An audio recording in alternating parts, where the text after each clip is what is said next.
There's a moment before every Conor McGregor fight, before the lights dim, before the music hits, before the cage door closes. The fight has already begun, not with fists, with psychology. Long before his opponent feels his left hand, they feel something else: pressure, doubt, exposure. Because Conor McGregor doesn't just fight bodies, he fights belief systems, he fights confidence, he fights identity. And more often than not, he wins the battle before the first punch is thrown. Most fighters prepare physically. They train endurance, timing, reflexes. McGregor does all of that. But he adds another layer: psychological warfare. He understands that combat is not just physical dominance, it is narrative dominance. Before a fight is scheduled, McGregor begins constructing a story. He predicts the round. He predicts the method. He predicts the exact moment his opponent will fall. And he does it calmly, almost casually, as if the future is already written. This isn't random confidence. It's strategic certainty. When someone speaks about the future with absolute conviction, the brain begins to simulate that future. Opponents hear the prediction repeatedly. Media repeats it. Fans repeat it. The image forms in everyone's mind, and what the mind rehearses often starts to feel real.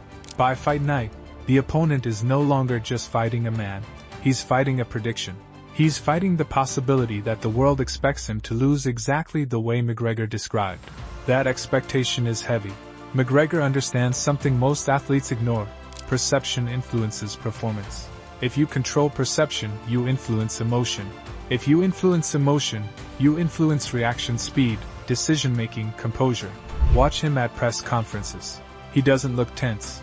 He doesn't look rushed. He leans back. He smiles. He interrupts. He laughs at insults instead of absorbing them. These are not random behaviors. They are dominance signals.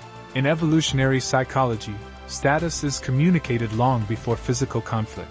Posture, tone, pacing, eye contact. These cues signal hierarchy. McGregor consistently projects high-status behavior: slow speech, direct gaze, minimal hesitation. Meanwhile, opponents often react emotionally. They raise their voices. They defend themselves. They become irritated, and irritation reveals vulnerability. A calm predator versus an emotional competitor. The hierarchy becomes visible before the fight even begins. McGregor doesn't just insult randomly. He studies. He identifies insecurities. He attacks identity. He questions legitimacy. He mocks weaknesses publicly, forcing opponents to defend themselves in front of millions. And when identity is attacked, ego responds. Ego-driven fighters become impulsive. They chase revenge instead of strategy. They try to silence him instead of executing their game plan. Emotion clouds precision, and precision wins fights. By the time the cage door locks, many opponents are carrying invisible weight: the pressure to prove him wrong, the pressure to restore pride, the pressure to shut him up.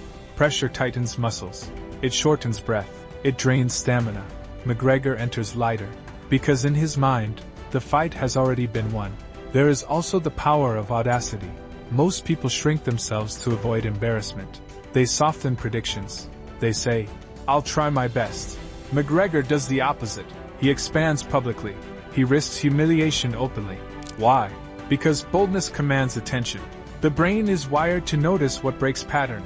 Extreme confidence is rare. Public certainty is rare. Audacity disrupts expectation, and disruption captures focus. Even those who dislike him watch him. Attention, even negative attention, increases perceived significance. The more people talk about him, the larger he becomes psychologically. And when something feels larger than life, opponents subconsciously feel smaller inside it. He transforms fights into events, into spectacles, into moments of mythology. And mythology affects the mind. There is another layer to this: self-fulfilling prophecy. When McGregor predicts victory repeatedly, he is not only influencing others, he is reinforcing his own identity. Public declarations eliminate retreat. When you tell the world you will win, your behavior begins aligning with that promise. Psychologists call this self-consistency bias. Humans act in ways that match their public identity. McGregor declared himself unstoppable. So he trained like someone who had no choice but to be unstoppable. Confidence, repeated long enough, becomes identity, and identity drives performance. But psychological dominance is fragile. It requires reinforcement. It requires success. Because when your brand is inevitability, Loss threatens more than ranking.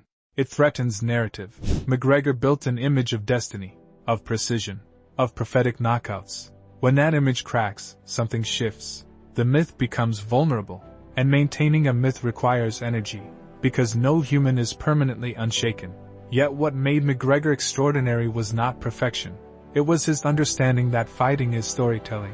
Every stare down, every quote, every prediction was part of a larger script. He wasn't just trying to land punches. He was trying to control emotional atmosphere, control the story, and you control the opening seconds. Control the opening seconds, and you dictate rhythm. Dictate rhythm, and you increase probability. Most fighters step into the cage hoping to win. McGregor stepped in expecting to win. Expectation changes posture. Expectation changes breathing. Expectation changes timing.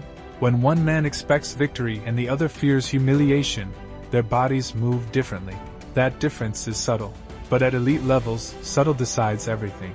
Conor McGregor mastered something ancient. Before humans fought with gloves, they fought with presence. They fought with intimidation. They fought with display. Dominance displays determined whether conflict escalated or dissolved. McGregor brought that ancient instinct into modern sport. He weaponized belief. He weaponized perception. He weaponized certainty. And for a time, it worked with terrifying efficiency. Because the first fight in any arena is invisible. It happens in the mind.